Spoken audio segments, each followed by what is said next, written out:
Bismillahirrahmanirrahim. Assalamualaikum warahmatullahi wabarakatuh. Hari ini saya, Ibu Sulistiawati, akan melanjutkan mata pelajaran IPA paket B modul 5 dengan materi air yang kita minum. Tujuan pembelajaran kali ini yaitu untuk mengetahui sifat-sifat fisik air yang bersih dan sehat, serta untuk mengetahui zat-zat yang dapat menyebabkan pencemaran air. Mengapa tubuh kita membutuhkan air? Air merupakan kebutuhan dasar manusia dan memiliki proporsi besar dalam bagian tubuh. Persentasenya dapat berubah tergantung pada umur, jenis kelamin, dan derajat obesitas seseorang. Tubuh memiliki mekanisme pengaturan untuk mempertahankan komposisi cairan agar dalam kondisi yang seimbang atau tetap. Keseimbangan cairan di dalam tubuh diatur oleh ginjal, kemudian kulit, selanjutnya paru-paru, dan sistem pencernaan. Dari 4 organ tersebut, maka ginjallah yang paling berperanan penting dalam keseimbangan cairan. Ketika terjadi kekurangan cairan pada tubuh dikarenakan aktivitas berlebih, seperti olahraga berat atau hari yang sedang panas, maka ginjal berusaha mempertahankan cairan yang ada di dalam tubuh dengan mengurangi ekskresi. Sebaliknya, jika tubuh kelebihan cairan karena minum yang terlalu banyak atau cuaca yang dingin, maka ginjal akan meningkatkan aktivitas pengeluaran air seni sehingga cairan di dalam tubuh tetap terjaga sebagaimana kondisi normal. Pada manusia normal, tubuh memiliki warning atau peringatan jika tubuh terjadi kekurangan cairan. Pengaturan utama kebutuhan cairan adalah melalui mekanisme haus. Pusat haus dikendalikan berada di otak, sedangkan rangsangan haus berasal dari kondisi dehidrasi intraseluler. Keluarnya hormon angiotensin sebagai respon jika terjadi penurunan tekanan darah, perdarahan yang mengakibatkan penurunan volume darah. Perasaan kering di mulut biasanya terjadi bersamaan dengan sensasi haus, walaupun kadang terjadi secara sendiri. Sensasi haus akan segera hilang setelah minum sebelum proses penyerapan oleh sistem pencernaan. Saran dari International Marathon Medical Direction Association atau IMMDA, konsumsi air sebanyak 0,03 liter per kilogram berat badan. Ini dikatakan sudah mencukupi. Jika kita memiliki berat badan 50 kg, maka kebutuhan air adalah 0,03 dikali 50, sama dengan 1,5 liter per hari. Kebutuhan cairan kita sangat dinamis dan berbeda-beda dari orang ke orang. Faktor yang mempengaruhi kebutuhan cairan yaitu pertama jenis kelamin, kedua kondisi lingkungan, ketiga kadar aklimatisasi lingkungan, keempat intensitas saat olahraga, kelima usia, keenam pola makan. Tanda paling umum bahwa kita memerlukan cairan adalah merasa haus, jadi segeralah minum saat haus.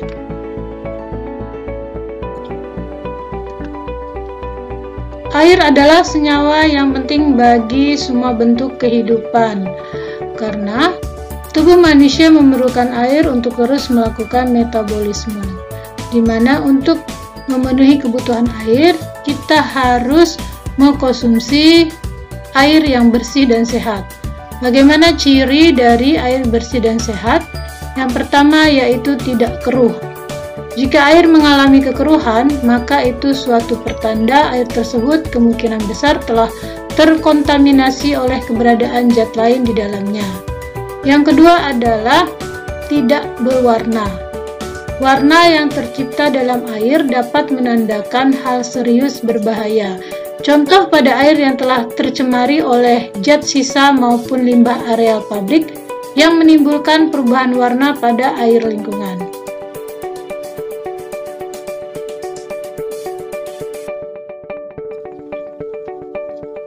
Selanjutnya, ciri air yang bersih dan sehat yang ketiga yaitu tidak berbau. Jenis air yang bersih dan sehat sepantasnya tidak memiliki bau tertentu, apalagi yang menyengat kala diuji menggunakan indera penciuman kita. Yang keempat adalah air yang bersih dan sehat harus jernih. Penggolongan jernih di sini dalam artian tidak terkontaminasi oleh zat pengeruh baik tanah maupun zat bahaya lainnya, atau juga tidak terkontaminasi oleh zat pewarna tidak sehat yang berbahaya. Sifat air yang bersih selanjutnya yaitu berasa tawar. Air bersih dan sehat memiliki rasa normal yang cenderung tawar.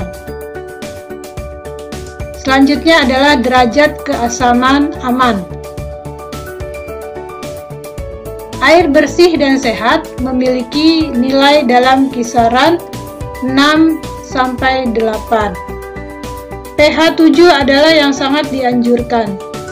Keasaman air yang kita konsumsi menjadi penting lantaran jika air terlalu asam atau bahkan terlalu basah bisa sangat membahayakan bagi siapa saja yang menggunakan air tersebut dalam keseharian.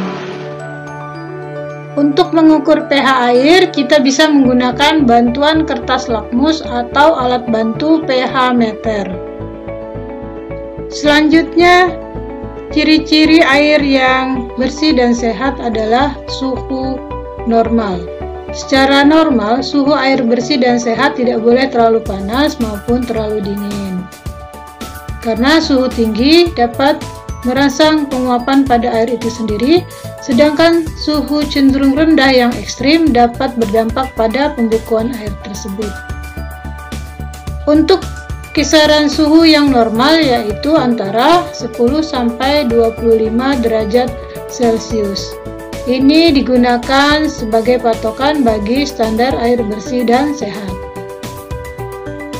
Selanjutnya, air yang bersih dan sehat yaitu bebas endapan.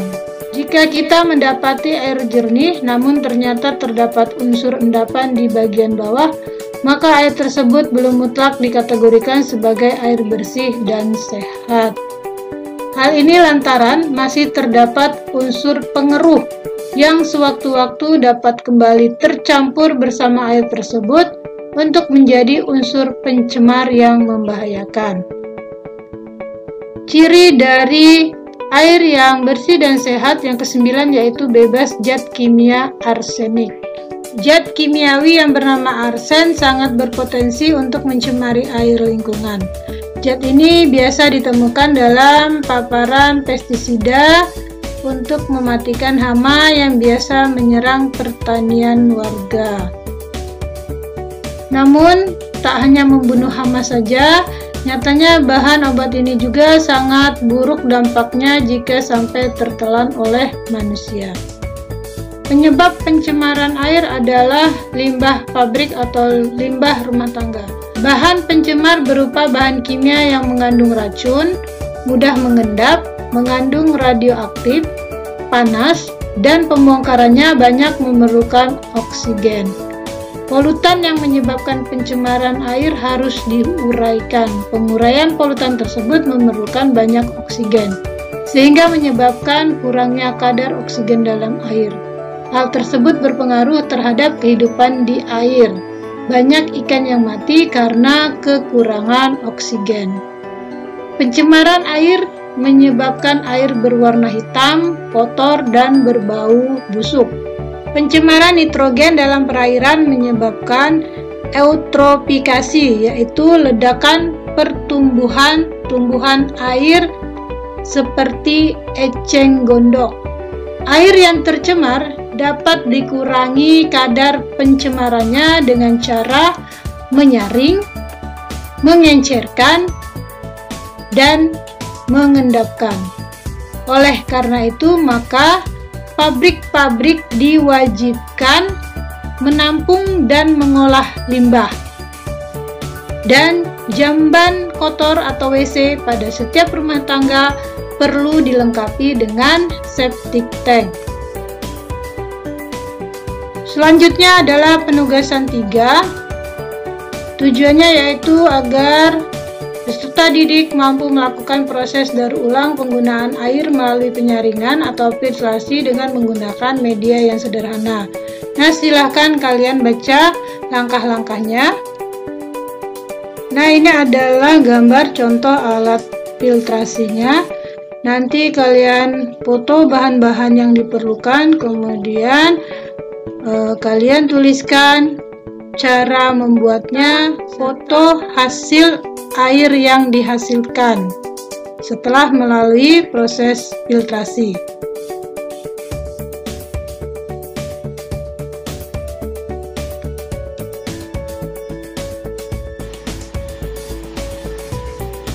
Demikianlah materi kita kali ini. Selamat belajar, IPA menyenangkan. Assalamualaikum warahmatullahi wabarakatuh.